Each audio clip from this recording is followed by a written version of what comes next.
सुप्रभात बच्चों। बच्चों, आपने दूर गगन में बहुत कुछ उड़ते हुए देखा होगा, जैसे हवाई जहाज, पतंग और कभी कभार तेज हवा के साथ कागज़ या फिर पॉलीथीन भी उड़ती हुई दिखाई दे जाती है। लेकिन ये सब निर्जीव हैं, ये उड़ती नहीं हैं, उड़ाई जाती हैं। आप पतंग उड़ा सकते हैं, गुब्बारे उड़ा सकते हैं, हवाई जहाज उड़ा सकते हैं और हवा के साथ पॉलीथीन भी उड़ाई जा सकती है। लेकिन क्या कभी किसी मनुष्य को उड़ते हुए देखा है? नहीं देखा है ना, क्योंकि मनुष्य के पास पंख नहीं है और आकाश में उड़ने के लिए पंखों की ज़रूरत होती है, जो प्रकृति ने सिर्फ एक वर्ग विशेष पक्षियों को दिया है और इसीलिए वो अपना घोंसला पेड़ पर बना सकती हैं और आसमान में उड़ सकती हैं। वो हम सब की तरह ज़मीन पर बहुत दूर तक नहीं चल पाती। इन सारी पक्षियों में कुछ तो मनुष्य जात के समीप ही रहना पसंद करते हैं, जैसे कौवा, गौरैया, कबूतर इत्यादि। इसमें गौरैया तो हमारे परिवार के सदस्य जैसी होती है। आप देखते होंगे कि अक्सर घर के अंदर घुसकर भी घोंसले बना लेती है। क्या आप जानते हैं कि एक गौरैया की उम्र सिर्फ 2 साल होती है और इनका वजन ज़्यादा नहीं होता, ये सिर्फ 25 से 40 ग्राम तक की होती हैं। आपको पता है कि गौरैया में भी नर और मादा होते हैं, और क्या आप पहचान सकते हैं कि कौन गौरैया नर है और कौन सी मादा है? ये बहुत थोड़ा सा अंतर है दोनों में। नर के गले के पास काले रंग का धब्बा होता है जो दाढ़ी का संकेत देता है, और इनका रंग थोड़ा सा गाढ़ा होता है। और जो मादा गौरैया होती हैं वो हल्के पीले रंग की होती हैं और वजन में भी हल्की होती हैं। गौरैया अपने पैरों की सहायता से उड़ान भरते हैं और ये आकाश में ज़मीन से 25 से 35 फीट की ऊंचाई पर ही उड़ पाते हैं। मुख्य रूप से इनका भोजन छोटे मोटे कीड़े मकोड़े और अनाज के दाने हैं। ये धान के खेतों और गेहूं की बालियों इत्यादि खाद्य पदार्थों से अपना आहार बनाते हैं।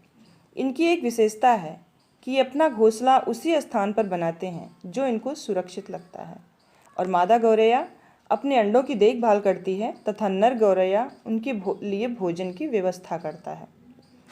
पहले जब घर लकड़ी और मिट्टी के बने होते थे तब बहुत शीतल होते थे। तब लगभग प्रत्येक घर में एक गौरैया घोंसला होता था। परंतु अब घर ईंट और सीमेंट के बनने लगे हैं जो गर्म होते हैं। ऐसे में गौरैया को अनुकूल वातावरण नहीं मिल पाता और वो मनुष्य से दूर होने लगी। जगह जगह पेड़ों को काटकर फैक्ट्रियाँ और घर बनने लगे हैं। ऐसे में गौरैया का जीवन काल कम होने लगा। इस वातावरण में वो विलुप्त होने लगी। आंध्र यूनिवर्सिटी के एक अध्ययन में गौरैया की आबादी में 60% से अधिक की कमी आई है। ब्रिटेन की royal society of protection of birds ने इस प्यारी सी पक्षी को रेड लिस्ट में डाल दिया है।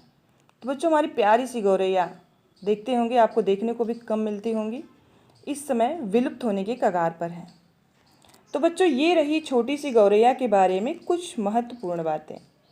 आपको ये सब मैं इसलिए बता रही हूँ क्योंकि आज का हमारा अपठित पद्यांश इसी चिड़िया पर आधारित है। अब आप अपठित पद्यांश का वाचन करिए और उससे संबंधित प्रश्नों का उत्तर दीजिए।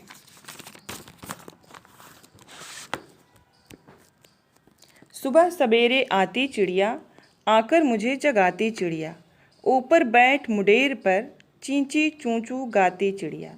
जाना है नहीं स्कूल उसे, नहीं दफ्तर जाती चिड़िया, फिर भी सदा समय से आती, आलस नहीं दिखाती चिड़िया।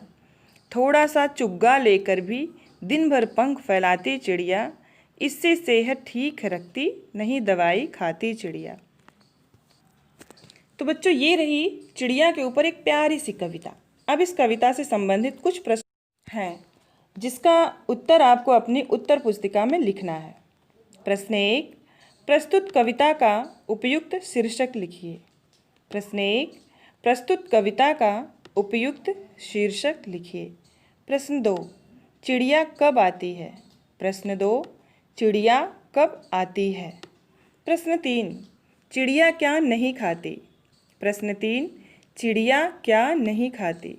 प्रश्न 4, उपर्युक्त पद्यांश को पढ़कर निम्नलिखित पंक्तियों को पूरा कीजिए। प्रश्न 4, उपयुक्त पद्यांश को पढ़कर निम्नलिखित पंक्तियों को पूरा कीजिए। धन्यवाद।